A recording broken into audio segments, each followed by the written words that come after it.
Plongeons ensemble dans l'histoire de Jean Coulanges, une voix d'or et une conscience de fer, qui a puisé dans les racines profondes d'Haïti pour offrir au monde un héritage d'éternité. C'est l'histoire de Jean Coulanges qui va suivre avec mon collaborateur. Bonne audition. Les trésors culturels immenses se perdent comme ça dans le silence de l'oubli. Mais il y a des gens qui consacrent leur vie à ce que ça n'arrive pas. Jean Coulanges, c'était un de ces hommes-là. Il a tout fait pour que les traditions haïtiennes continuent de vibrer. Alors qui était-il vraiment? C'est ce qu'on va voir ensemble. Voilà, cette phrase, elle dit tout. C'est vraiment la clé pour comprendre sa mission. Dans un monde qui a tendance à tout uniformiser, Jean Coulanges, lui, s'est battu pour préserver ce qui rend Haïti si unique, ses traditions, sa culture populaire. Mais alors, comment est-ce qu'un seul homme a pu mener un tel combat?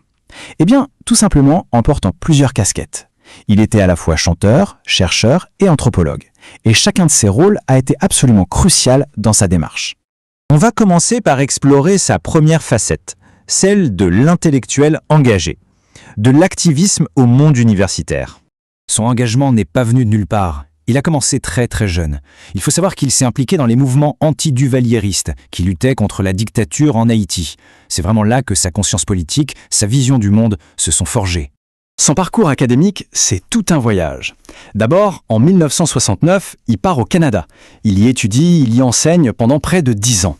Puis, dans les années 80, il retourne en Haïti avec une idée bien précise, plonger au cœur de la culture de son pays grâce à l'anthropologie. Et son expertise a été tellement reconnue qu'il est devenu plus tard directeur de la Commission nationale de l'UNESCO en Haïti. Rien que ça. S'il y a une expression qui résume parfaitement son rôle, c'est bien celle-là, passeur de mémoire. Un passeur de mémoire, c'est quelqu'un qui dédie son travail, sa vie, à transmettre un héritage, une culture aux générations d'après. C'est l'essence même de ce qu'il a fait. Mais l'intellectuel, ce n'était qu'une facette de Jean Coulanges. Il y avait aussi l'artiste. Et sa voix portait en elle toute la tradition d'Haïti. Et ce qui est assez fou, c'est que son talent de musicien est resté un secret pendant très longtemps. Imaginez un peu. Il ne chantait que pour ses amis, dans des soirées privées, des moments intimes. Seuls quelques privilégiés connaissaient sa voix. Alors comment ce talent presque caché a-t-il fini par éclater au grand jour? C'est une belle histoire. Sa voix, sa connaissance incroyable des chants traditionnels, tout ça a tellement bluffé ses amis qu'ils n'ont pas arrêté de le pousser à enregistrer. Et finalement, il a dit oui. En 2013, il a franchi le pas et il a offert son premier album au monde. Et le résultat? Un accueil incroyable. La critique a tout de suite parlé d'un véritable bijou musical. C'était bien plus qu'un simple album, c'était une déclaration d'amour à la culture haïtienne. La preuve vivante de sa connexion profonde avec ses racines. Et son exploration musicale ne s'est pas arrêtée là.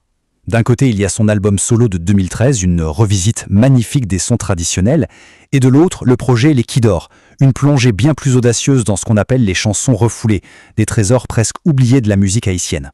Donc on a l'intellectuel et l'artiste. Et ces deux facettes, en fait, elles se rejoignent pour former son héritage, une œuvre à la fois discrète et absolument essentielle. Concrètement, qu'est-ce qu'il cherchait à préserver? Des trésors culturels qui étaient en danger. Des choses comme la musique des festivals rara, les chants traditionnels, les expressions rituelles, bref, tout ce qui est le cœur battant de l'identité haïtienne. Et il faut bien le comprendre, son travail, c'était un acte de résistance. Une véritable lutte contre deux ennemis silencieux mais redoutables, l'oubli d'un côté et l'uniformisation de l'autre. Il se battait pour que la richesse culturelle ne soit pas juste un souvenir, mais bel et bien un avenir. Jean Coulanges nous a quittés le 5 janvier 2026. Mais son héritage, lui, est plus vivant que jamais. Alors que nous reste-t-il de lui? Eh bien cette phrase qui résume tout, une œuvre discrète mais essentielle. Discrète, oui, parce qu'il n'a jamais cherché les projecteurs. Essentielle, parce que sans lui, c'est une partie de l'âme d'Haïti qui se serait peut-être éteinte pour de bon. Au fond, l'histoire de Jean Coulanges nous interroge tous. Et si, à notre tour, on devenait des passeurs de mémoire? Quelles sont les traditions, les histoires, les savoirs qu'on a envie de transmettre? C'est peut-être ça le véritable héritage de Jean Coulanges, cette question qu'il nous pose à tous. Le rideau tombe sur l'œuvre, mais la mélodie de son combat reste éternelle. Jean Coulanges ne nous a pas seulement laissé une œuvre, il nous a rendu notre fierté. Nous laissons désormais seuls juges de ce que nous choisirons de transmettre. C'était l'histoire d'un homme fier, Jean Coulanges. Oh bonjour, Miniso.